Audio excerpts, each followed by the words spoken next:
मैंने 35 लाख रुपए खर्च करके दुनिया की लिमिटेड एडिशन मोटरसाइकिल खरीदी थी, लेकिन मेरे पड़ोसी ने उसे सिर्फ 3,000 रुपए में कबाड़ वाले को बेच दिया और ऊपर से बड़े गर्व से मुझसे कहने लगा कि उसने मेरा कचरा साफ कर दिया है और अब मुझसे 1500 रुपए सेवा शुल्क भी मांग रहा है। मैंने ना कोई हंगामा किया और न ही गुस्सा दिखाया, बस बाइक की खरीद, रसीद और मॉडिफिकेशन की पूरी लिस्ट उठाई और सीधे पुलिस स्टेशन पहुंच गया। अब मैं भी देखना चाहता था कि जब पुलिस उसे बताएगी कि इस मामले की न्यूनतम सजा 10 साल से शुरू होती है, तब उसके चेहरे की मुस्कान बचती है या नहीं। मेरा नाम जो हैंग है, मैं बस एक साधारण नौकरी करने वाला इंसान हूँ, लेकिन मैंने अपनी 2 साल की पूरी कमाई लगाकर एक limited edition Kawasaki ninja H2 खरीदी थी। उसके हर एक पार्ट को मैं खजाने की तरह संभालता था। उसके इंजन की आवाज मेरे लिए दुनिया का सबसे खूबसूरत संगीत थी और उसकी बॉडी की हर लाइन ताकत से भरी हुई लगती थी। मॉडिफिकेशन तो जैसे एक अंतहीन गड्ढा था। इटली से मंगवाए गए ब्रेम्बो ब्रेक कैलिपर की एक जोड़ी ही 10,000 से ज्यादा की थी। स्वीडन के ओलिंस टॉप ग्रेड शॉक एब्जॉर्बर 20,000 के थे और पूरी टाइटेनियम स्कॉर्पियन एग्जॉस्ट सिस्टम की कीमत भी 20,000 थी। कुल मिलाकर सिर्फ मॉडिफिकेशन पर ही 1,20,000 रुपए से ज्यादा खर्च हो चुके थे। ये बाइक सिर्फ एक वाहन नहीं थी, ये मेरी जवानी की याद थी, साधारण जिंदगी से लड़ने का मेरा सबसे बड़ा सहारा थी। मैंने उसे बिल्डिंग के नीचे एक ऐसे कोने में पार्क किया था जहां किसी को कोई परेशानी नहीं होती थी। हर शाम ऑफिस से लौटकर मैं पहले उसे साफ करता था, फिर ऊपर अपने घर जाता था। बाइक पार्क करने के तीसरे दिन मुझे एक फोन आया। कॉल मेरे पड़ोसी वांग जियानजुन की थी। वह मेरे सामने वाले फ्लैट में रहता था। लगभग 50 साल का रिटायर्ड मजदूर था और हमेशा दूसरों के मामलों में टांग अड़ाने का शौकीन था। किसने समय पर कचरा नहीं फेंका, किसने गाड़ी सही जगह पार्क नहीं की, हर बात में उसकी राय होती थी। लोग उसकी उम्र का सम्मान करते थे, इसलिए उससे बहस करने से बचते थे। हेलो, क्या तुम श्याओ झो हो? फोन उठाते ही उसकी आवाज में अजीब सा घमंड था। जी अंकल, मैं ही हूँ। कोई काम था? मैंने पूछा। नीचे जो मोटरसाइकिल खड़ी है वो तुम्हारी है ना? ये सुनते ही मेरा दिल धक से रह गया। हाँ, मेरी है। क्या हुआ? बहुत परेशानी कर रही थी। उसकी आवाज और ऊंची हो गई। हर दिन वहाँ खड़ी रहती थी, लोगों के चलने में दिक्कत होती थी। मैंने भौहें सिकोड़ ली। बाइक तो फूलों की क्यारी के पास एक खाली जगह पर खड़ी थी और किसी का रास्ता बिल्कुल नहीं रोकती थी। अंकल, वह जगह किसी को परेशान नहीं कर रही थी। क्या मतलब परेशान नहीं कर रही थी? मैं कह रहा हूँ तो कर रही थी। उसने मेरी बात बीच में ही काट दी। लेकिन चिंता मत करो, मैंने तुम्हारे लिए उसका इंतजाम कर दिया है। ये सुनते ही मेरे मन में बुरा अंदेशा पैदा हो गया। क्या मतलब इंतजाम कर दिया? मैंने पूछा। बेच दिया। उसकी आवाज में घमंड साफ झलक रहा था। मेरा एक कबाड़ वाले दोस्त है, मैंने उसे बेच दिया। मेरा दिमाग सुन्न हो गया। मैंने तुम्हारी बाइक बेच दी। क्या बुरा किया? 2 पहिए और लोहे के कुछ टुकड़े ही तो थे। 3,000 रुपए मिल गए। तुम्हें तो मेरा शुक्रिया अदा करना चाहिए। मेरी 35 लाख की बाइक उसकी नजर में सिर्फ 3,000 की कबाड़ थी और ऊपर से मुझे उसका धन्यवाद भी करना था। मैंने फोन कसकर पकड़ लिया। मेरी उंगलियों के जोड़ सफेद पड़ गए, लेकिन मैंने खुद को शांत रखा। गुस्सा एक पल में चरम पर पहुंचा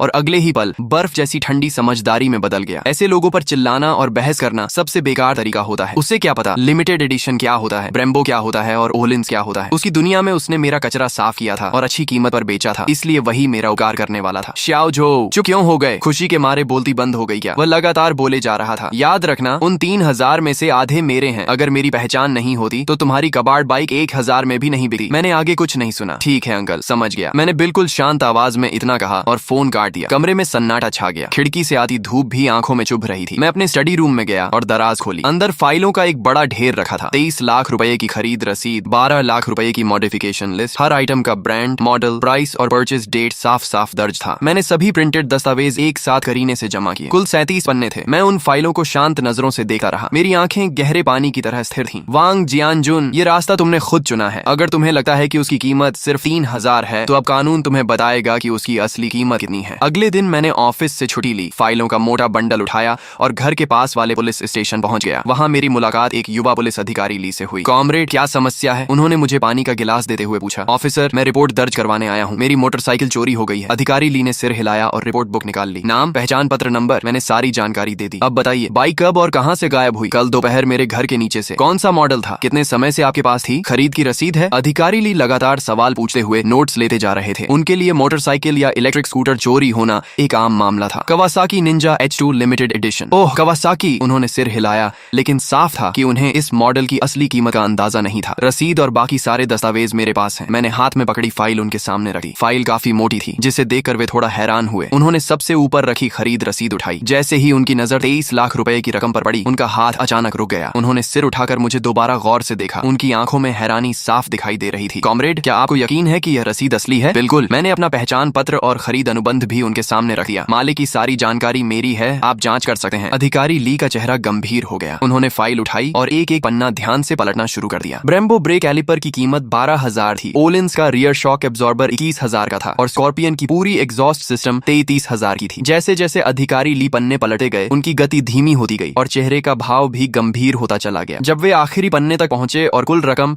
3,54,000 रुपए देखी तो उन्होंने गहरी सांस खींच ली। उनके पास बैठे एक उम्र दराज पुलिस अधिकारी भी आगे झुककर फाइल देखने लगे। कुछ देर बाद अधिकारी ली बोले, मुझे इस मामले की जानकारी हमारे स्टेशन इंचार्ज को देनी होगी। ये कहकर वे फाइल उठाकर जल्दी जल्दी स्टेशन इंचार्ज के ऑफिस की ओर चले गए। मुझे पता था कि मामला अब उसी दिशा में जा रहा है जिसकी मैंने उम्मीद की थी। कुछ हजार रुपए की बाइक चोरी होना और 3.5 लाख रुपए की बाइक चोरी होना पुलिस की नजर में दो बिल्कुल अलग स्तर की घटनाएं थी। पहले मामले में शायद सिर्फ रिपोर्ट लिखी जाती और आपको घर जाकर इंतजार करने को कहा जाता, लेकिन दूसरे मामले में स्पेशल इन्वेस्टिगेशन टीम बनती और तय समय में केस सुलझाने का दबाव होता। कुछ मिनट बाद एक मध्यम उम्र के अधिकारी जिनके कंधे पर 2 पट्टियां और एक सितारा लगा था, अधिकारी ली के साथ बाहर आए। आप मिस्टर जो हैं? उन्होंने पूछा। जी, मैंने खड़े होकर जवाब दिया। मैं इस थाने का प्रभारी हूँ, मेरा नाम झांग है। नमस्ते इंस्पेक्टर झांग, मैंने सम्मान से कहा। अधिकारी ली ने मुझे सारी जानकारी दे दी है। उन्होंने मेज पर रखी फाइलों की ओर इशारा किया। इन सभी दस्तावेजों की कॉपी सबूत के तौर पर रखी जाएगी। आपका मामला बहुत बड़ा है और इसकी प्रकृति भी गंभीर है। हमारा थाना इसे बेहद गंभीरता से ले रहा है। हम तुरंत एक स्पेशल टीम बनाकर जांच शुरू करेंगे और जल्द से जल्द आपकी बाइक वापस लाने की कोशिश करेंगे। मैंने सिर हिलाकर धन्यवाद दिया और फिर कहा, लेकिन जिसने मेरी बाइक ली है शायद मैं जानता हूँ कि वह कौन है। यह सुनते ही इंस्पेक्टर झांग की आंखें चमक उठी। कौन? उन्होंने तुरंत पूछा। मेरा पड़ोसी वांग जियानजुन। इसके बाद मैंने पिछली शाम फोन पर हुई पूरी बातचीत शब्दशः उन्हें सुना दी। मेरी बात खत्म होते ही कमरे में सन्नाटा छा गया। इंस्पेक्टर झांग की भौहें कसकर सिकुड़ गईं। तुम कहना चाहते हो कि तुम्हारे पड़ोसी ने 3.5 लाख रुपए की बाइक को कबाड़ समझकर 3,000 रुपए में बेच दिया? जी, फोन पर उसने यही कहा था। और उसने तुमसे उन 3,000 में से 1,500 रुपए भी मांगे? जी। इंस्पेक्टर झांग कुछ पल चुप रहे। इतने साल पुलिस सेवा में रहने के बावजूद शायद उन्होंने भी ऐसा अजीब मामला कभी नहीं देखा था। ये सिर्फ चोरी नहीं थी, ये मूर्खता, लालच और अज्ञानता का मिश्रण था। अधिकारी ली ने बगल में बैठे वरिष्ठ पुलिसकर्मी से धीरे से पूछा, सर, यह चोरी का मामला है, गबन का है या किसी और की संपत्ति को अवैध रूप से बेचने का? बुजुर्ग अधिकारी ने सिर हिलाया। जो भी हो, रकम 3 लाख से ज्यादा है। इतनी बड़ी राशि में सजा कम से कम 10 साल से शुरू होती है। उनके मुंह से निकला 10 साल। मेरे कानों में अलग ही वजन लेकर गूंजा। वह सिर्फ एक संख्या नहीं थी, वह न्याय का भार था। इंस्पेक्टर झांग ने तुरंत फोन उठाया और आदेश दिया, सभी यूनिट ध्यान दें, 3 मिनट में नीचे इकट्ठा हों, हम मौके पर जा रहे हैं। फिर उन्होंने मेरी ओर देखकर कहा, मिस्टर जो, आपने बहुत समझदारी दिखाई। आपने निजी झगड़ा करने के बजाय कानून पर भरोसा किया। यही सबसे सही तरीका था। अब आगे का काम हमें करने दीजिए। मैंने सिर हिलाया। मुझे पता था कि असली तमाशा अब शुरू होने वाला था। ऑफिस से बाहर निकलते ही मैंने देखा कि कई पुलिसकर्मी तैयार खड़े थे। अधिकारी ली ने मेरी ओर देखकर कहा, चलो इस वांग जियानजुन से मिलते हैं। पुलिस की गाड़ी बिना सायरन बजाए चुपचाप हमारे अपार्टमेंट के नीचे आकर रुकी। मैं, इंस्पेक्टर झांग, अधिकारी ली और 2 अन्य पुलिसकर्मी गाड़ी से उतरे। दोपहर का समय था। सोसाइटी में कई बुजुर्ग और बच्चे घूम रहे थे। जैसे ही लोगों ने पुलिस वालों को हमारी बिल्डिंग की ओर जाते देखा, सबकी नजरें हमारी तरफ मुड़ गईं। हम सीढ़ियां चढ़कर वांग जियानजुन के घर के सामने पहुंचे। अधिकारी ली ने दरवाजा खटखटाया। कौन है? अंदर से उसकी चिड़ी हुई आवाज आई। पुलिस, दरवाजा खोलो। अधिकारी ली की आवाज साफ और मजबूत थी। अंदर अचानक सन्नाटा छा गया। करीब 10 सेकंड बाद दरवाजा थोड़ा सा खुला। वांग जियानजुन ने आधा चेहरा बाहर निकाला। जैसे ही उसने पुलिस वालों और उनके पीछे खड़े मुझे देखा, वह एक पल के लिए स्तब्ध रह गया। अधिकारी साहब, आप लोग किसे ढूंढ रहे हैं? उसने बनावटी मासूमियत से पूछा। इंस्पेक्टर झांग आगे बढ़े और अपना पहचान पत्र दिखाया। एक चोरी के मामले में तुमसे पूछताछ करनी है। चोरी? उसकी आंखें तेजी से घूमी। फिर उसने दरवाजा पूरा खोल दिया और मेरी ओर उंगली दिखाते हुए जोर से बोला, अरे, अगर उस कबाड़ बाई की बात है तो आपको मेरा पक्ष भी सुनना चाहिए। मैंने तो भलाई की थी, नीचे बेकार जगह घेर कर रखी थी, इसलिए मैंने उसे हटवा दिया। अब यह लड़का उल्टा पुलिस बुला लाया। बताइए, क्या कोई ऐसे एहसान का बदला देता है? वह ऐसे बोल रहा था जैसे असली पीड़ित वही हो। शोर सुनकर आसपास के पड़ोसी भी बाहर निकल आए। क्या हुआ? इतनी पुलिस क्यों आई है? सुना है बाइक का मामला है। वही नई बाइक जो झो ने खरीदी थी। इतनी सुंदर बाइक कबाड़ कैसे हो गई? लोग आपस में फुसफुसाने लगे। मैं अब भी चुपचाप खड़ा था और उसे बोलने दे रहा था। इंस्पेक्टर झांग ने बिना भाव बदले पूछा, वांग जियानजुन, हमारे कुछ सवाल हैं, सच सच जवाब देना। क्या वह बाइक तुमने बेची थी? हाँ, मैंने बेची थी, उसने सीना ठोके हुए कहा। 3,000 रुपए में बेची और आधे पैसे इसे देने वाला था, लेकिन इसने तो सीधे पुलिस बुला ली। किसने तुम्हें किसी और की संपत्ति बेचने का अधिकार दिया? इंस्पेक्टर झांग की आवाज ठंडी हो गई। अधिकार? वह बाइक सार्वजनिक जगह घेर कर खड़ी थी। मैं भी इस सोसाइटी का निवासी हूँ, इसलिए मुझे उसे हटाने का हक है और मैंने तो उसके लिए पैसे भी बनवा दिए। मैंने उसकी मदद की है। भीड़ में कई लोग हंस पड़े। ऐसी दलील उन्होंने पहले कभी नहीं सुनी थी। इंस्पेक्टर झांग ने बहस करने की जरूरत नहीं समझी। उन्होंने अधिकारी ली से एक दस्तावेज लिया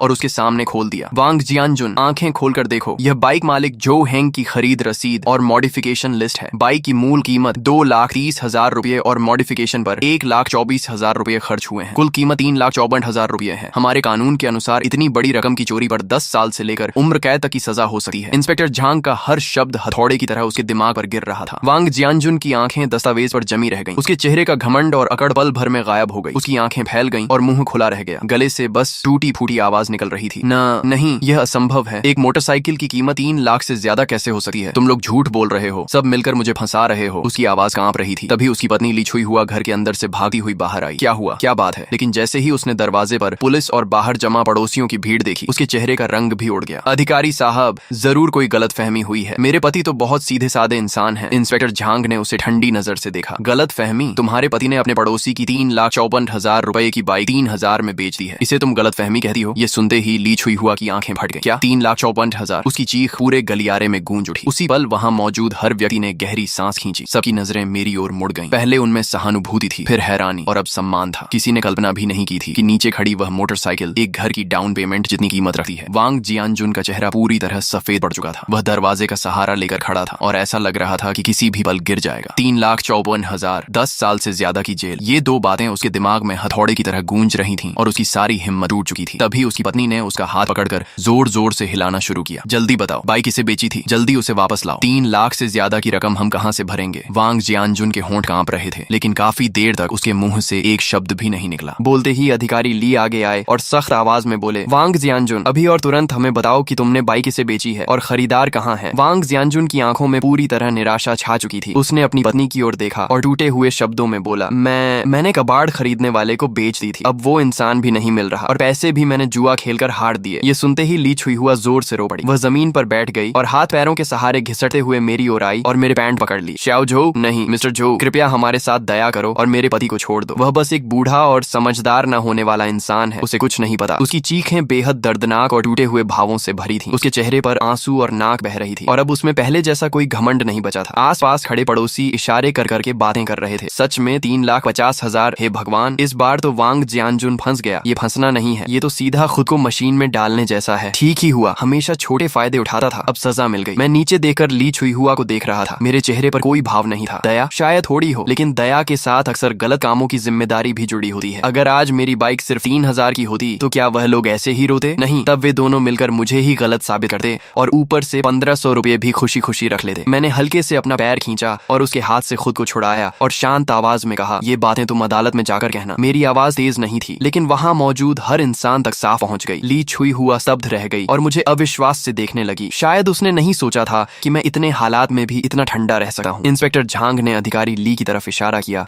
और ली और एक अन्य पुलिसकर्मी आगे आए और वांग जियानजुन को दोनों तरफ से पकड़ लिया। वांग जियानजुन, तुम पर चोरी का आरोप है, अब तुम्हें कानून के तहत पूछताछ के लिए थाने ले जाया जाता है, उन्होंने कहा और ठंडी हथकड़ी उसकी कलाई पर लगा दी। हथकड़ी की क्लिक आवाज उसके पूरे जीवन के अहंकार का अंतिम फैसला जैसी लग रही थी। वांग जियानजुन पूरी तरह टूट गया। उसे लगभग घसीटे हुए ले जाया जा रहा था और वह बड़बड़ा रहा था, नहीं, ऐसा नहीं हो सकता, ये 3 लाख से ज्यादा कैसे हो सकती है? ली छुई हुआ आगे भागने की कोशिश करने लगी, लेकिन एक महिला पुलिसकर्मी ने उसे रोक दिया। आप लोग उसे नहीं पकड़ सकते, वह बूढ़ा है, उसकी तबीयत ठीक नहीं है। इंस्पेक्टर झांग ने गंभीर आवाज में कहा, यह कानून का राज्य है, यहाँ उम्र का बहाना नहीं चलता। उसने अपराध किया है, उसे जिम्मेदारी लेनी होगी। अब रोना बंद करो और सबसे पहले उस खरीदार को ढूंढने की कोशिश करो और बाइक वापस लाओ। यही तुम्हारे पास सजा कम करने का एकमात्र रास्ता है। इसके बाद वह मेरी तरफ मुड़े और बोले, मिस्टर जो, आप भी हमारे साथ आने चलकर बयान दीजिए। मैंने सिर हिलाया और हम सब लोगों की भीड़ के सामने नीचे उतर आए। नीचे पहले से ही पूरी सोसाइटी जमा थी। जैसे ही लोगों ने वांग जियानजुन को हथकड़ी में बाहर आते देखा, भीड़ में हलचल मच गई। मैं पीछे पीछे चल रहा था, मेरा चेहरा शांत था। मैंने लोगों की बातें सुनी। ये लड़का तो बहुत सख्त निकला, कोई रहम नहीं किया। सख्त क्या? अगर तुम्हारी 30 लाख की चीज होती तो तुम क्या करते? सही किया, ऐसे आदमी पर नरमी नहीं होनी चाहिए। मैं लगभग हंस ही पड़ा। सच में, जैसा बाप वैसा बेटा। उसके बाप ने 35 लाख की बाइक को 3,000 में बेच दिया और उसे लगता है कि 5,000 युआन देकर सब कुछ निपटा देगा। तुम्हें लगता है मेरी बाइक की कीमत सिर्फ 5,000 है? एक मोटरसाइकिल की आखिर कितनी कीमत होगी? 5,000 कम नहीं होते। वांग बिन की आवाज बेहद अधीर थी। ज्यादा नखरे मत दिखाओ, मैं बता रहा हूँ, अगर मेरे पापा को कुछ भी हुआ तो तुम्हारा भी अच्छा नहीं होगा। यह एक खुली धमकी थी। मुझे गुस्सा नहीं आया, बल्कि मैं मुस्कुरा दिया। ठीक है, मैं इंतजार करूंगा। और हाँ, तुम्हें एक बात याद दिला दूं, तुम्हारी ये कॉल कंप्लेनेंट को धमकाने और जुडिशियल फेयरनेस में बाधा डालने के दायरे में आती है और मैंने पूरी रिकॉर्डिंग भी कर रखी है। इतना कहकर मैंने सीधे फोन काट दिया। फोन के दूसरी तरफ वांग बिन का चेहरा शायद हरा पड़ गया होगा। मैंने मोबाइल की रिकॉर्डिंग स्टेशन इंचार्ज झांग के सामने चला दी। झांग साहब का चेहरा तुरंत इतना गंभीर हो गया मानो उससे पानी टपकने लगे। बहुत बढ़िया, क्या परिवार है। बूढ़ा अज्ञान और बेखौफ, छोटा घमंडी और दबंग, ये लोग खुलेआम कानून को चुनौती दे रहे हैं। उन्होंने वॉकी टॉकी उठाया और ठंडी आवाज में आदेश दिया, टेक्निकल टीम, अभी इसी नंबर की लोकेशन ट्रेस करो। एक्शन टीम तैयार रहे। आज मैं पूरे परिवार को सीधा अंदर भेजूंगा। सीसीटीवी फुटेज जल्दी ही निकाल ली गई। झांग साहब के गुस्से की वजह से पुलिस स्टेशन की एफिशिएंसी अपने चरम पर पहुंच गई थी। कॉलोनी के गेट वाले कैमरे में कल दोपहर का दृश्य साफ दिखाई दे रहा था। एक पुरानी इलेक्ट्रिक 3 व्हीलर एक तिरपाल से ढकी मोटरसाइकिल को लादे धीरे धीरे इलाके से बाहर निकल रही थी। हालांकि बाइक ढकी हुई थी, लेकिन उसका खास शेप और साइज साफ बता रहा था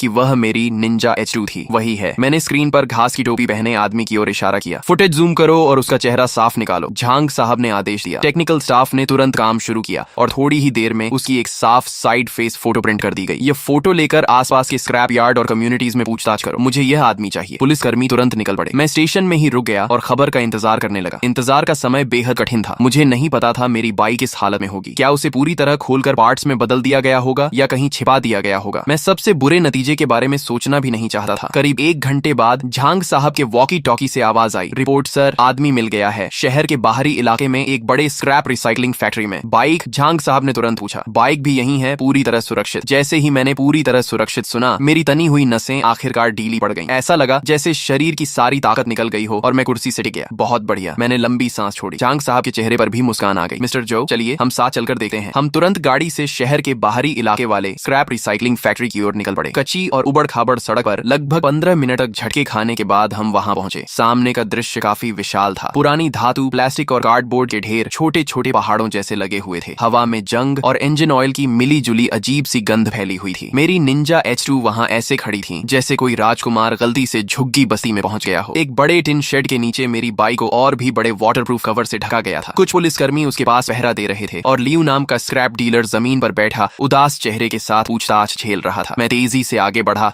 और एक झटके में कवर हटा दिया। वही परिचित कवासाकी ग्रीन रंग फिर से मेरी आंखों के सामने था। बाइक थोड़ी गंदी हो गई थी, उस पर धूल जमी हुई थी। बाएं साइड मिरर पर हल्की सी खरोंच थी। इसके अलावा सब कुछ ठीक था। Brembo brake calipers, Olin suspension और अक्रापोविच एग्जॉस्ट सब अपनी जगह मौजूद थे। मैंने हाथ बढ़ाकर बाइक की ठंडी बॉडी को हल्के से छुआ। दिल में अनगिनत भाव उमड़ पड़े। ऐसा लग रहा था जैसे कोई खोया हुआ खजाना वापस मिल गया हो। ऑफिसर ली उस समय बॉस लियू का बयान लिख रहे थे। बताओ क्या हुआ था? लियू रोने जैसा चेहरा बनाकर बोला। ऑफिसर, मैं बेगुनाह हूँ। उस वांग नाम के आदमी ने कसम खाकर कहा था कि यह उसके बेटे की बेकार पड़ी टूटी फूटी बाइक है जो जगह घेर रही है और वह इसे हटवाना चाहता है। मुझे बाइक अच्छी लगी तो मैंने एक सवाल पूछ लिया। उसने कहा 3000 युआन दो और अभी ले जाओ। मुझे भी शक हुआ था। ये बाइक किसी भी तरह कबाड़ नहीं लग रही थी, लेकिन मैंने सोचा मुफ्त का मौका है, छोड़ना बेवकूफी होगी, इसलिए मैंने उसे 3000 दिए और बाइक ले आया। ऑफिसर ली ने ठंडी आवाज में कहा, यह साफ साफ स्टोलन प्रॉपर्टी खरीदने का मामला है। तुम जानते थे कि सामान की ओरिजिन संदिग्ध है, फिर भी सस्ते में खरीद लिया। लियू ने जल्दी से सफाई दी। मेरा ऐसा इरादा नहीं था। बाइक लाने के बाद मुझे भी लगने लगा कुछ गड़बड़ है। ये बाइक बहुत नई थी, इसके पार्ट्स में पहचान भी नहीं पा रहा था, लेकिन महसूस हो रहा था कि ये बेहद महंगे हैं। मैं एक स्क्रैप कलेक्टर हूँ, ऐसी चीज खोलने की हिम्मत कैसे करता। मैंने बस सोचा था पहले इसे छिपा देता हूँ, फिर मामला शांत होने पर किसी बाइक एक्सपर्ट से पूछूंगा और अच्छी कीमत पर बेचने की कोशिश करूंगा। मैं कसम खाता हूँ मैंने इंजन तक स्टार्ट नहीं किया। उसकी बातों ने दूसरी तरफ से मेरी बाइक की वैल्यू साबित कर दी। एक स्क्रैप कलेक्टर तक समझ गया था कि यह कोई साधारण बाइक नहीं है। सिर्फ वांग जियानजुन जैसा अज्ञानी और घमंडी इंसान ही इसे कबाड़ समझ सकता था। झांग साहब मेरे पास आए और मेरे कंधे पर हाथ रखा। मिस्टर जो, हमने अपना वादा निभा दिया, आपकी बाइक वापस मिल गई। धन्यवाद झांग साहब, और सभी ऑफिसर्स का भी बहुत बहुत धन्यवाद। मैंने दिल से उनका धन्यवाद किया। यह तो हमारा कर्तव्य है, झांग साहब ने कहा। अब यह बाइक केस से जुड़ा सबूत है, इसलिए फिलहाल हमारी कस्टडी में रहेगी। जब केस की सुनवाई पूरी हो जाएगी तब इसे आपको वापस सौंप दिया जाएगा। मैंने समझदारी से सिर हिलाया। इसके अलावा नुकसान सिर्फ खरोंच तक सीमित नहीं है। यह एक लिमिटेड एडिशन बाइक है। किसी भी गैर आधिकारिक तरीके से इसे हिलाने या स्टोर करने से इसकी पेंट सरफेस, इलेक्ट्रिकल सिस्टम और परफॉर्मेंस पर संभावित असर पड़ सकता है। इन सबकी प्रोफेशनल इंस्पेक्शन और असेसमेंट होनी चाहिए। मेरी बात सुनकर झांग साहब एक पल के लिए चौंके, फिर सिर हिलाया। तुम सही कह रहे हो, हम तुम्हारी राय पूरी तरह अप्रेजल एजेंसी तक पहुंचाएंगे। अब मामला लगभग खत्म हो चुका था। चोरी का सामान भी मिल गया था और आरोपी भी पकड़ लिए गए थे। वांग जियानजुन पर चोरी का आरोप लगभग तय हो चुका था। जहां तक बॉस लियू की बात ही, वह चोरी का सामान खरीदने के अपराध से नहीं बच सकता था, लेकिन क्योंकि उसने पूरा सहयोग किया था और बाइक भी सुरक्षित थी, इसलिए संभवतः उसे हल्की सजा मिलेगी। इसी दौरान दूसरी टीम के पुलिसकर्मियों से भी खबर आई। वांग जियानजुन का बेटा वांग बिन उसकी अपनी कंपनी में मिल गया था और उसे भी पुलिस स्टेशन लाया जा चुका था। झांग साहब ने मेरी तरफ देकर मुस्कुराते हुए कहा, मिस्टर जो, आज स्टेशन में काफी हलचल होने वाली है, चलिए वापस चलते हैं और देखते हैं कि उस लड़के के पास अब क्या कहने को बचा है। हम स्टेशन लौटे। अंदर प्रवेश करते ही मैंने देखा कि एक सूट पहना हुआ, बालों में चमकदार तेल लगाए एक युवा आदमी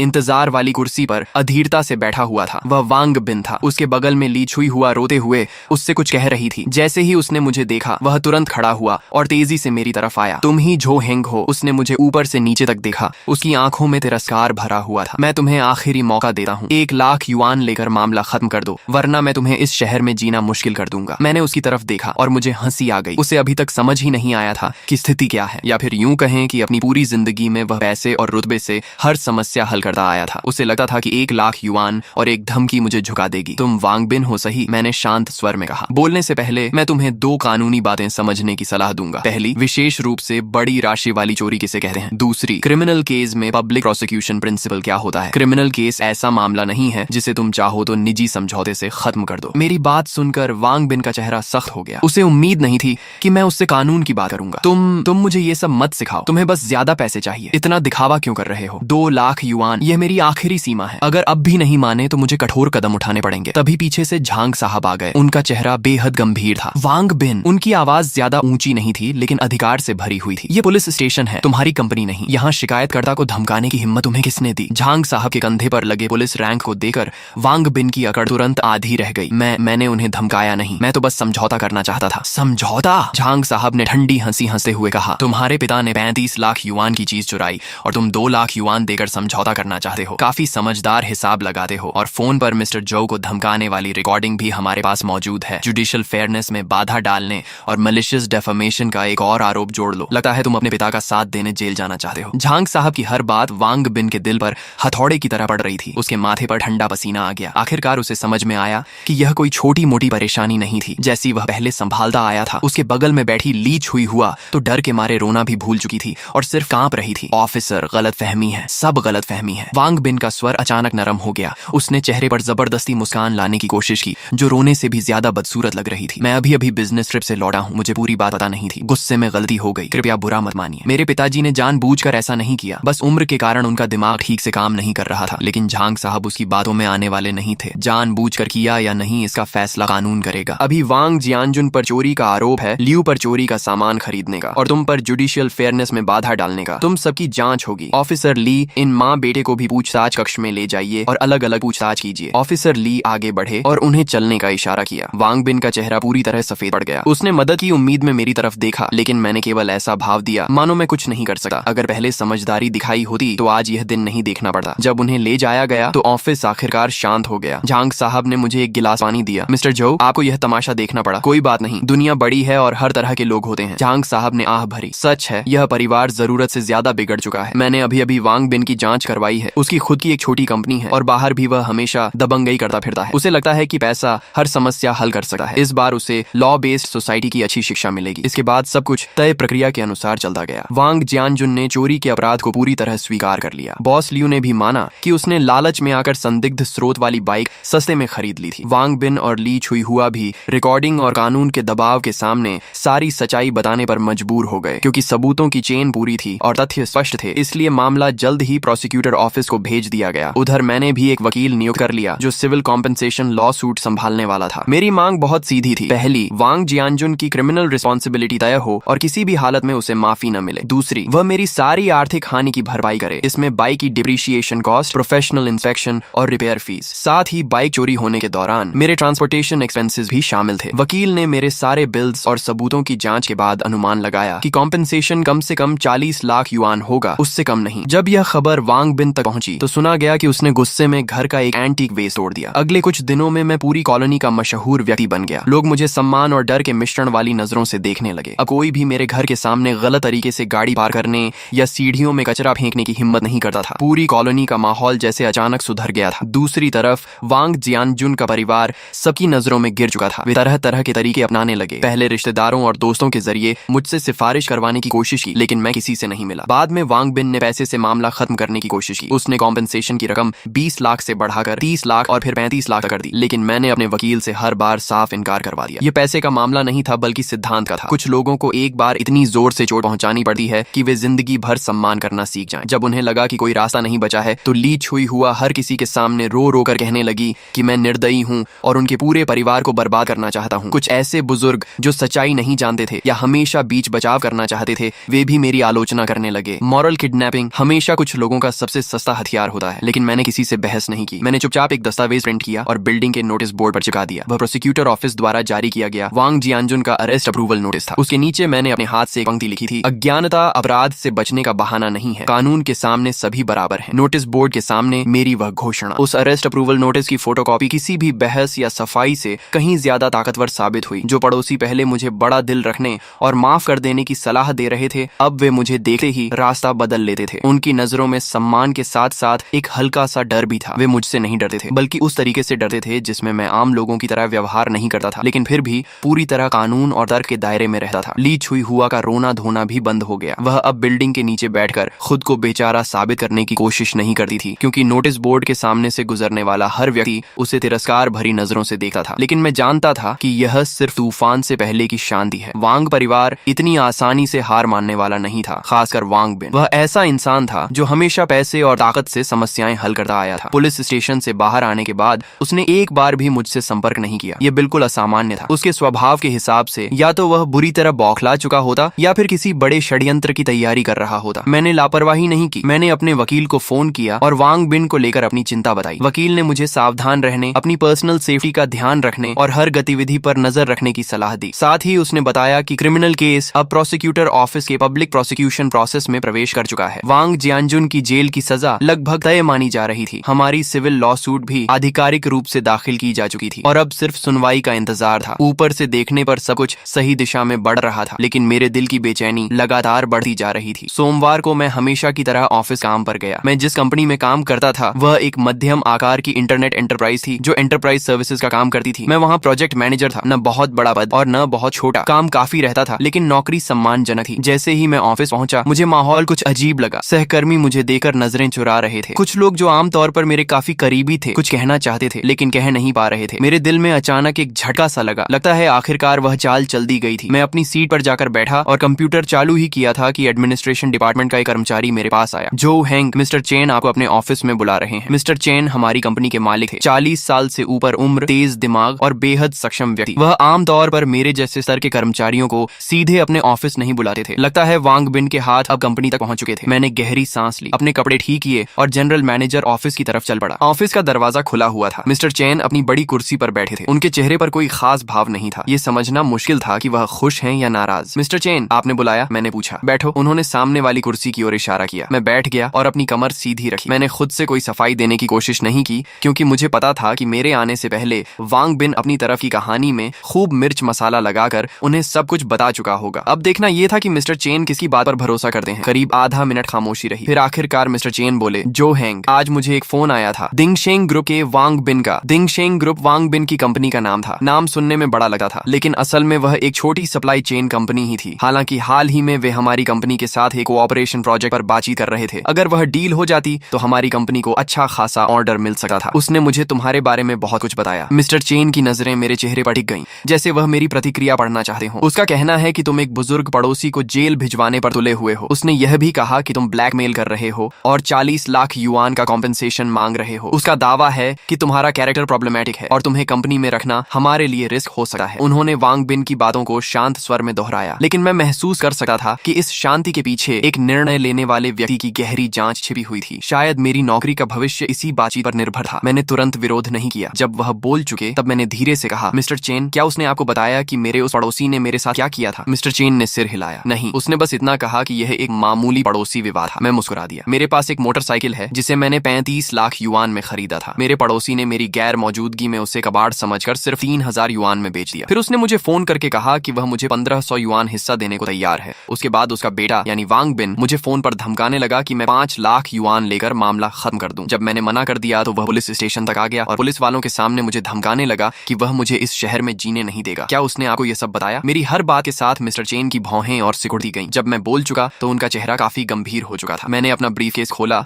और वही दस्तावेज निकाले जो पहले पुलिस को दिए थे। बाइक की परचेस इनवॉइस, मॉडिफिकेशन लिस्ट और इंपोर्ट कस्टम्स डिक्लेरेशन। मैंने उन्हें धीरे से उनकी मेज पर रख दिया। फिर मैंने अपना मोबाइल निकाला और एक रिकॉर्डिंग चला दी। मैं बता रहा हूँ, अगर मेरे पापा को कुछ हुआ तो तुम्हारा भी अच्छा नहीं होगा। वांग बिन की घमंडी आवाज शांत ऑफिस में बेहद कर्कश लग रही थी। अब मिस्टर चेन के चेहरे को सिर्फ खराब नहीं कहा जा सकता था, वह पूरी तरह सख्त और गंभीर हो चुका था। उन्होंने मेज पर रखे दस्तावेज तेजी से पलटने शुरू किए। जब उनकी नजर उन महंगे मॉडिफिकेशन पार्ट्स की सूची पर गई तो उनकी आंखों में हैरानी की झलक दिखी। रिकॉर्डिंग खत्म होने के बाद उन्होंने सिर उठाकर मेरी तरफ देखा। उनकी नजरें बदल चुकी थीं। जो हैंग, तो तुम भी एक एंथुसियास्ट हो? मैं एक पल के लिए चौंका, लेकिन फिर समझ गया। मिस्टर चेन, क्या आपको भी गाड़ियों का शौक है? मिस्टर चेन मुस्कुराए। वह उठकर ऑफिस के एक कोने में रखी अलमारी तक गए और उसका दरवाजा खोला। अंदर फाइलें नहीं बल्कि कई शानदार कार मॉडल्स रखे हुए थे। उनमें से एक पोर्श 911 GT3 का मॉडल भी था। जब मैं जवान था तब मुझे भी गाड़ियों का बहुत शौक था। बाद में उम्र बढ़ी और समय कम हो गया। अब बस यही मॉडल्स बची हुई यादें हैं। उन्होंने पोर्श मॉडल उठाया और हल्के से उसकी धूल साफ की। Brembo brakes, all in suspension, इन चीजों के पीछे दो तरह के लोग पागल होते हैं, या तो बिना सोचे समझे दिखावा करने वाले, या फिर वे लोग जिन्हें मशीनों और परफॉर्मेंस से सच्चा प्यार होता है। मुझे लगता है तुम दूसरी श्रेणी में आते हो। ये कहते हुए वह मेरी ओर मुड़े। तुमने इस मामले को बहुत अच्छी तरह संभाला मूर्खता मूर्खता और घमंड का सामना हमेशा सबसे शांत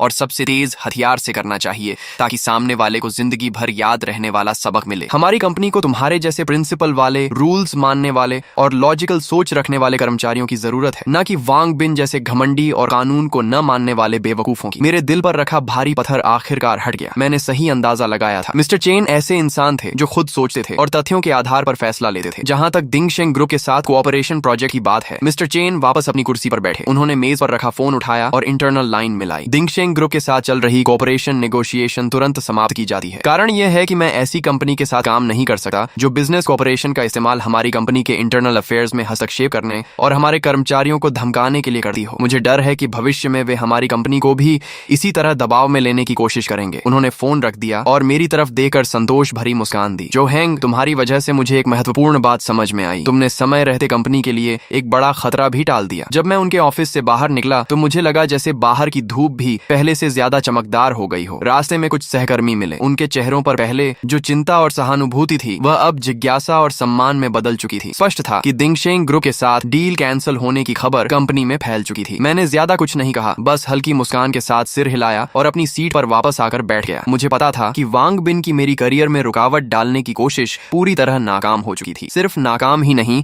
उसने खुद अपने पैरों पर कुल्हाड़ी मार ली थी। उस जैसी छोटी कंपनी के लिए हमारी कंपनी एक बहुत महत्वपूर्ण पोटेंशियल क्लाइंट थी। यह कॉन्ट्रैक्ट खोना उसके लिए निश्चित रूप से भारी नुकसान था। उसी शाम मेरे वकील का फोन आया। मिस्टर जो, आपको एक अच्छी खबर दूं, आपकी बाइक की डैमेज असेसमेंट रिपोर्ट आ गई है और नतीजे हमारी उम्मीद से भी बेहतर हैं। उनकी आवाज में उत्साह साफ झलक रहा था। कैसे? मैंने पूछा। असेसमेंट एजेंसी ने बहुत प्रोफेशनल काम किया है। उन्होंने सिर्फ साइड मिरर की स्क्रैच रिपेयर कॉस्ट का ही आकलन नहीं किया, बल्कि हमारे उस तर्क को भी स्वीकार किया है कि लिमिटेड एडिशन व्हीकल को गैर आधिकारिक तरीके से हिलाने और स्टोर करने से संभावित नुकसान हो सकता है। रिपोर्ट में कहा गया है कि बाइक को गैर पेशेवर लोगों द्वारा गैर पेशेवर उपकरणों से ट्रांसपोर्ट किया गया और खराब माहौल में रखा गया, जिससे उसकी पेंट सरफेस पर कई सूक्ष्म स्क्रैचेस आई हैं जो सामान्य आंखों से दिखाई नहीं देती। साथ ही उसके प्रिसीजन इलेक्ट्रॉनिक सिस्टम्स में नमी और धूल जमा होने का भी जोखिम पैदा हुआ है। रिपोर्ट में पूरे वाहन की highest standard deep cleaning, maintenance और सिस्टम इंस्पेक्शन की सिफारिश की गई है। इन सभी खर्चों को जोड़ने पर डायरेक्ट इकोनॉमिक लॉस 48,000 युआन आंका गया है। उन्होंने थोड़ी देर रुकर आगे कहा, और यह तो सिर्फ शुरुआत है, इसमें वह हिडन लॉस शामिल नहीं है जो बाइक की चोरी की घटना के कारण सेकंड हैंड मार्केट वैल्यू में कमी के रूप में हुआ है। इस पर भी एक्सपर्ट्स ने ओपिनियन दिया है और अनुमान लगाया है कि बाइक की कीमत में 10% से 15% तक की गिरावट आई है। यानी सिर्फ वाहन के नुकसान के आधार पर ही हम कम से कम 80,000 युआन से अधिक कॉम्पेंसेशन क्लेम कर सकते हैं। मैं उनकी बात सुनते हुए मन ही मन उनकी प्रोफेशनलिज्म की और भी ज्यादा इज्जत करने लगा। वास्तव में प्रोफेशनल काम हमेशा प्रोफेशनल्स को ही सौंपना चाहिए, लेकिन वकील अभी रुके नहीं। और यह सबसे महत्वपूर्ण बात भी नहीं है। सबसे महत्वपूर्ण यह है कि यह रिपोर्ट क्रिमिनल केस की सेंटेंसिंग बेसिस के रूप में प्रोसिक्यूटर ऑफिस को भेजी जाएगी। पहले क्योंकि बाइक बरामद हो गई थी, इसीलिए कोर्ट सजा तय करते समय कुछ नरमी बरत सकता था। लेकिन अब जब यह साबित हो गया है कि इस घटना ने गंभीर परिणाम पैदा किए हैं, तो वांग जियानजुन का अपराध और मजबूत हो गया है। मुझे लगता है कि 10 साल से ज्यादा की सजा से वह बच नहीं पाएगा। फोन कटने के बाद मेरे मन में मिश्रित भावनाएं थीं। मैं कोई क्रूर इंसान नहीं था और न ही किसी को बर्बाद करने में मुझे आनंद आता था। लेकिन जिस क्षण वांग जियानजुन ने मेरी बाइक बेच दी थी, उसी क्षण उसने अपने लिए सबसे गंभीर परिणाम तय कर लिए थे। अज्ञानता और मूर्खता कभी भी अपराध से बचने का बहाना नहीं बन सकती। अगले कुछ दिनों तक वांग बिन पूरी तरह गायब रहा। मुझे खबर मिली कि दिंगशेंग ग्रुप की कैश फ्लो चेन में कुछ समस्याएं आने लगी हैं। मिस्टर चेन अपने बिजनेस सर्कल में काफी प्रभावशाली व्यक्ति थे। उन्होंने खुलकर कह दिया था कि वांग बिन का कैरेक्टर खराब है और उसके काम करने का कोई बॉटम लाइन नहीं है। नतीजतन कई कंपनियां जो पहले उसके साथ काम करने पर विचार कर रही थीं, अब रिस्क असेसमेंट दोबारा करने लगी थीं। बटरफ्लाई इफेक्ट धीरे धीरे सामने आने लगा था। शायद वांग बिन इस समय इतनी समस्याओं में घिर चुका था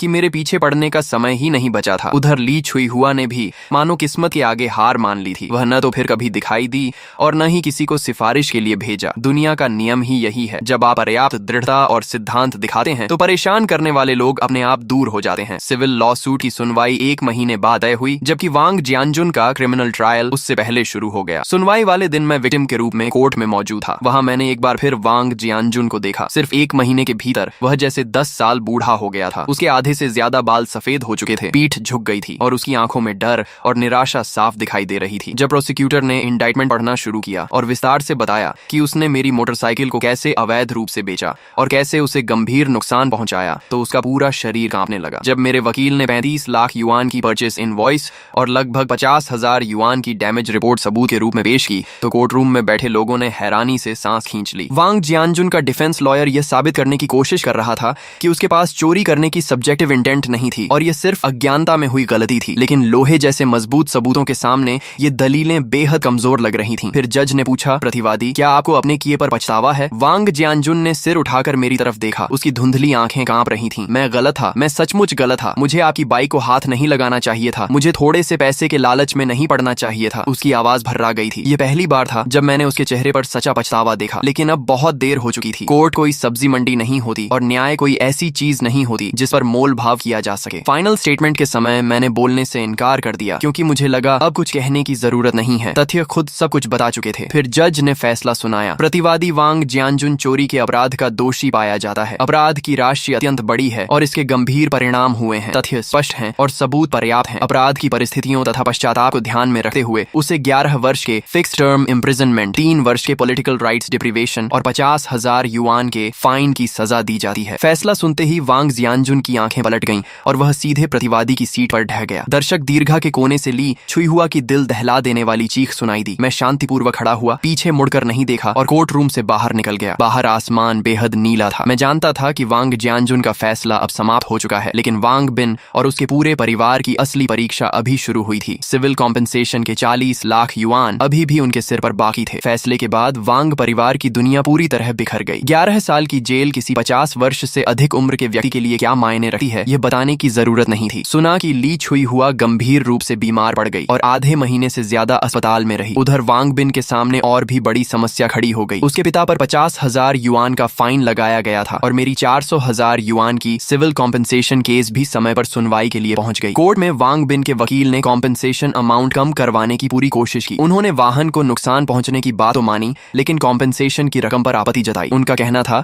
कि खासकर second hand market value reduction वाला हिस्सा केवल अनुमान है और उसका कोई कानूनी आधार नहीं है। लेकिन मेरे वकील बिल्कुल शांत रहे। उन्होंने एक नया सबूत पेश किया। देश की सबसे प्रतिष्ठित यूज्ड व्हीकल असेसमेंट एजेंसी द्वारा जारी की गई प्रोफेशनल इवैल्यूएशन रिपोर्ट। उस रिपोर्ट में विस्तार से बताया गया था कि मेरी लिमिटेड एडिशन निंजा H2 को चोरी किए जाने और लंबे समय तक खराब वातावरण में रखने के कारण उसकी कलेक्शन वैल्यू और मार्केट सर्कुलेशन वैल्यू को स्थायी नुकसान पहुंचा है। रिपोर्ट का निष्कर्ष था कि उसकी वैल्यू लॉस लगभग 80,000 से 120,000 युआन के बीच है। हमने बीच का आंकड़ा लेते हुए 100,000 युआन का दावा किया। ये रिपोर्ट किसी भारी मुक्के की तरह साबित हुई जिसने विपक्षी वकील की बची खुची उम्मीदों को भी चकनाचूर कर दिया। अंततः कोर्ट ने लगभग पूरी तरह मेरे दावों का समर्थन किया और फैसला सुनाया कि वांग जियानजुन और उसके परिवार को मेरी सभी आर्थिक हानियों की भरपाई करनी होगी। कुल कॉम्पेंसेशन अमाउंट 366,000 युआन तय की गई। पहले से लगाए गए 50,000 युआन के क्रिमिनल फाइन को जोड़ दिया जाए तो वांग परिवार को कुल मिलाकर 430,000 युआन से ज्यादा की रकम चुकानी थी। एक साधारण नौकरी पेशा परिवार के लिए यह रकम किसी पहाड़ से कम नहीं थी और वांग बिन के लिए तो यह ऐसा झटका था जिससे उबरना आसान नहीं था। फैसला आने के अगले ही दिन से उसने अपनी संपत्ति बेचनी शुरू कर दी। उनका वह पुराना घर जिसमें वे 20 साल से ज्यादा समय से रह रहे थे, बिक्री के लिए बाजार में डाल दिया गया। ली छुई हुआ के गहने, उसकी BMW कार और यहाँ तक कि उसकी कंपनी के महंगे ऑफिस इक्विपमेंट तक सेकंड हैंड वेबसाइट्स पर बेचने के लिए डाल दिए गए।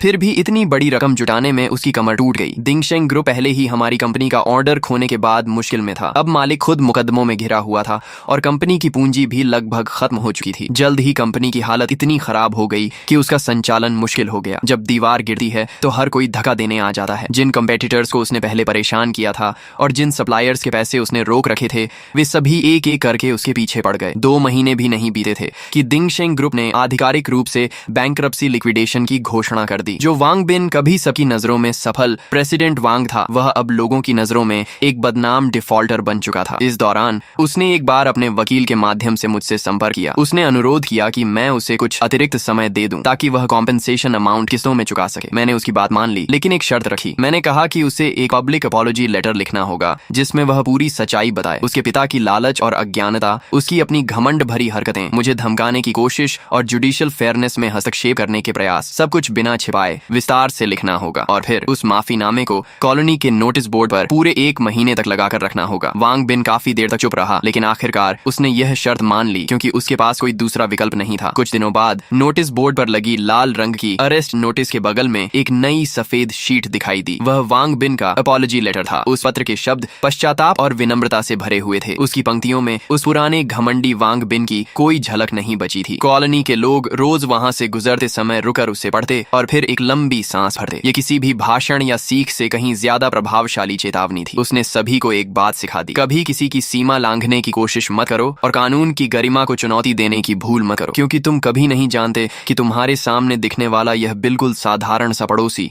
असल में किस ताकत और किस सिद्धांत के सहारे खड़ा है। मेरी मोटरसाइकिल भी आखिरकार पुलिस स्टेशन से वापस मिल गई। मैं उसे शहर के सबसे अच्छे सर्विस सेंटर में ले गया और वहां उसकी सबसे कॉम्प्रिहेंसिव मेंटेनेंस और रेस्टोरेशन करवाई। कॉम्पेंसेशन के पैसों का एक हिस्सा उसी में खर्च हो गया और बाकी रकम मैंने बचा कर रख दी। जिंदगी मानो फिर से अपने पुराने रास्ते पर लौट आई थी। मैं अब भी वही साधारण प्रोजेक्ट मैनेजर था जो हर दिन मेट्रो पकड़कर ऑफिस जाता था। लेकिन जब मैं दोबारा अपनी कवासाकी निंजा H2 पर बैठा, थ्रॉटल घुमाया और उस परिचित इंजन रोर को सुना तो मेरा मन पहले जैसा नहीं रहा था। अब वह बाइक सिर्फ साधारण जिंदगी के खिलाफ मेरा हथियार नहीं थी, बल्कि मेरे सिद्धांतों पर टिके रहने और न्याय की रक्षा करने का एक मेडल बन चुकी थी। एक शाम मैं शहर की एक्सप्रेसवे पर बाइक चला रहा था कि हेलमेट के ब्लूटूथ ईयरफोन में फोन बज उठा। कॉल मिस्टर चेन की थी। जो हैंग, कहाँ हो? उन्होंने पूछा। सर, बाहर बाइक चला रहा हूँ, मैंने जवाब दिया। तुम्हें एक अच्छी खबर देनी है। उनकी आवाज बेहद खुश लग रही थी। वांग बिन वाला प्रोजेक्ट तो कैंसिल हो गया था ना, लेकिन उस प्रोजेक्ट की क्लाइंट कंपनी को हमारी कंपनी में काफी दिलचस्पी हो गई है। उन्होंने सुना कि हमने अपने एम्प्लॉय की रक्षा के लिए कोऑपरेशन छोड़ दी और वे हमारी कॉर्पोरेट कल्चर से बहुत प्रभावित हुए। आज उन्होंने आधिकारिक रूप से हमारे साथ कॉन्ट्रैक्ट साइन कर लिया है। कॉन्ट्रैक्ट अमाउंट वांग बिन वाले प्रोजेक्ट से 3 गुना बड़ा है और सबसे मजेदार बात, उनकी कंपनी के बॉस एक सीनियर मोटरसाइकिल एंथुसियास्ट हैं। उन्होंने खास तौर पर तुम्हें मिलने के लिए कहा है। कह रहे थे कि ओलिन सस्पेंशन ट्यूनिंग पर तुमसे चर्चा करनी है। फोन पर मिला। यह निमंत्रण मेरे लिए अप्रत्याशित था, लेकिन मैं जल्दी ही समझ गया कि शायद यह मेरी जिंदगी का एक बड़ा अवसर हो सकता है। ठीक है सर, मैं कभी भी उपलब्ध हूँ, मैंने कहा। मिस्टर चेन हंस पड़े। अच्छा, मैं तुम्हें बाद में वीचैट पर एड्रेस भेजता हूँ, अच्छे से तैयार होकर आना, हमारी कंपनी की इज्जत मत डुबो देना। फोन कट गया और मेरे दिल में एक गर्माहट सी भर गई। उनकी बातें मजाकिया जरूर थीं, लेकिन उनमें अपनापन साफ झलक रहा था। उन्होंने मुझे सिर्फ एक एम्प्लॉई नहीं बल्कि ऐसा इंसान माना था जिसे आगे बढ़ाना और सही लोगों से मिलवाना चाहिए। ऐसा विश्वास पैसे से नहीं खरीदा जा सकता। शुक्रवार शाम 7 बजे मैं मिस्टर चेन द्वारा भेजे गए एड्रेस पर पहुंचा। वह शहर के बीचों बीच स्थित एक टॉप लेवल प्राइवेट क्लब था। बाहर कोई साइन बोर्ड नहीं था, सिर्फ एक भारी एबनी वुड डोर थी। दरवाजे पर खड़े अटेंडेंट ने विनम्रता से मेरी पहचान की पुष्टि की और फिर मुझे अंदर ले गया। क्लब का इंटीरियर लो की लेकिन बेहद लग्जूरियस था। हर छोटी बड़ी डिटेल असाधारण टेस्ट को दर्शा रही थी। मिस्टर चेन गुआनलान नाम के प्राइवेट रूम में मेरा इंतजार कर रहे थे। जब मैंने दरवाजा खोला तो देखा